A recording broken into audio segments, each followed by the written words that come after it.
L'Himalaya, toit du monde, 5000 km de long et les plus hautes montagnes du globe. L'avion vole à 10 000 mètres et les sommets semblent tout proches.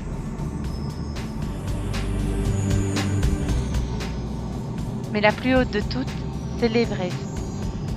Chomolungma en tibétain, c'est-à-dire la déesse, mère de l'univers.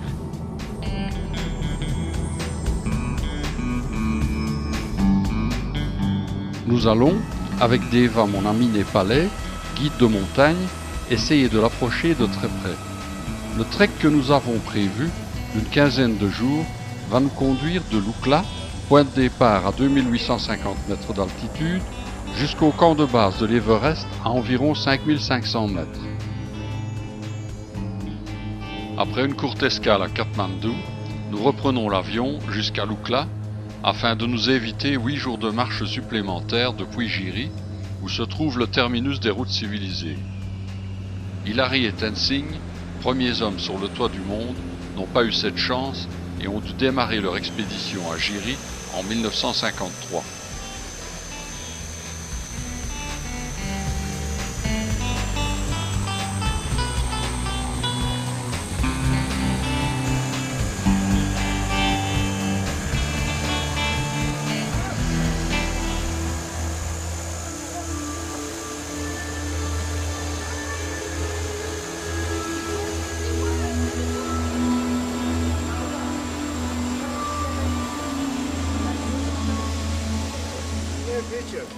Nous quittons l'aéroport de Lukla avec Mrinal, une amie népalaise de Deva, et Purba, un porteur d'altitude.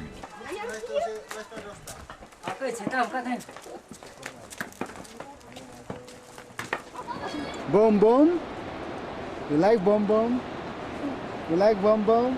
Yes. Yes.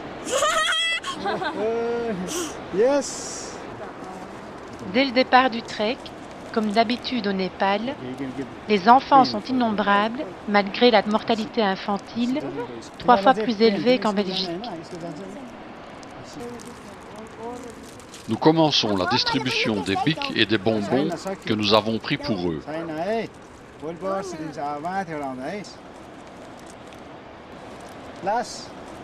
À une courte distance de Lukla, nous arrivons à un poste du parti révolutionnaire maoïste, où le gardien nous demande de faire un don volontaire pour participer à la révolution communiste en marche.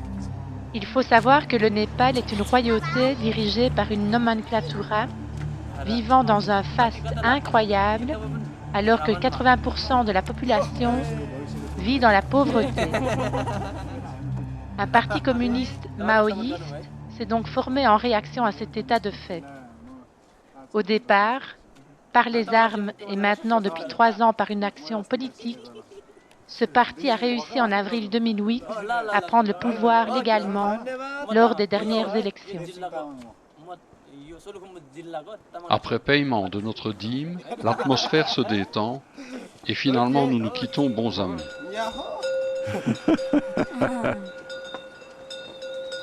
Bye bye.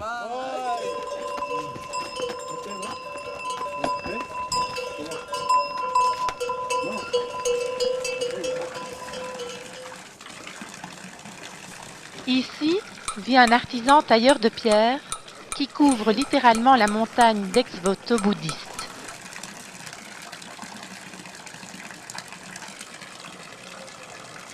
En descendant de Lukla, en fin de journée, nous atteignons notre première étape, Phakding, le long de la rivière Dutkosi.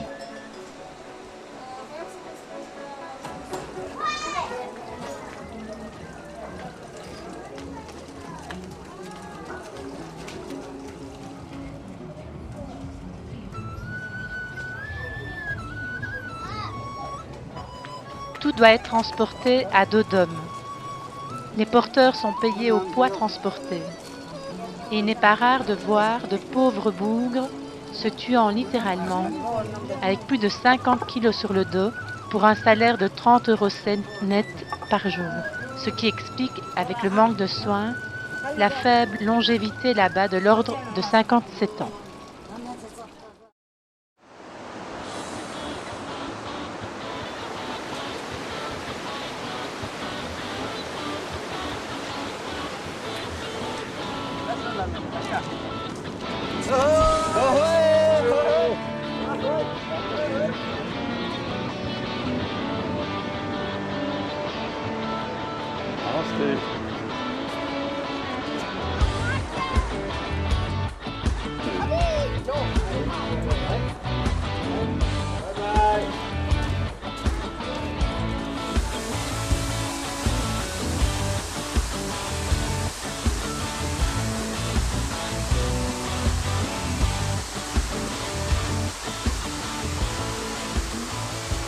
Au deuxième jour de notre trek, nous continuons à longer la Dudkosi et bientôt, le sommet immaculé du Tamserku apparaît avec 6808 mètres.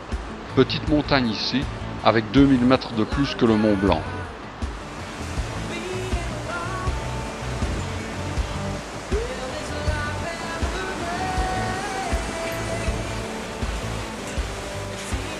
À l'entrée du parc national de l'Everest, on demande aux hordes de randonneurs de remplir un formulaire statistique relatif à notre expérience de la haute montagne et des risques que nous aurons d'être malades aux très hautes altitudes.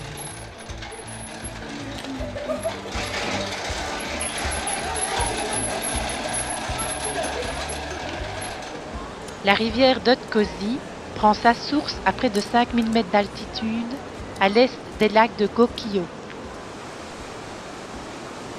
Les ponts se suivent, mais ne se ressemblent pas.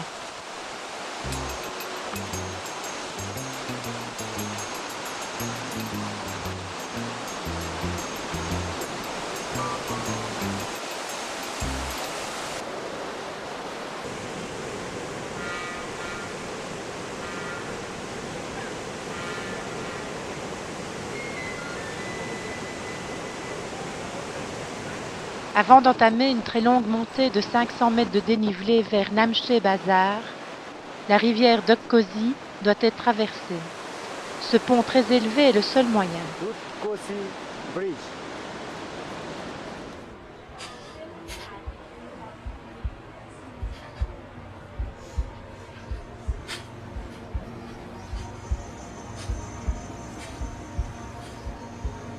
Namche Bazar est depuis des temps très reculé un centre commercial où des nomades de toute ethnie viennent vendre leurs marchandises.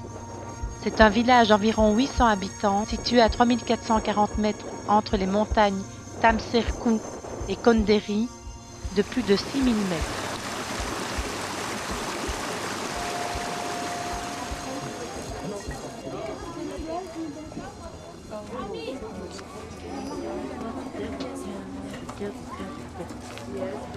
Au centre du village se trouve un pré où est installé en permanence, durant la bonne saison, un camp de marchands ambulants.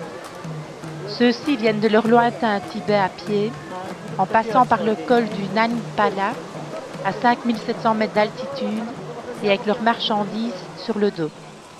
Ils dorment là dans des tentes improvisées et vendent pour une croûte de pain des imitations d'anoraks de marque en mauvais duvet, des trainings, des joggings et des vêtements de femmes et autres oripeaux.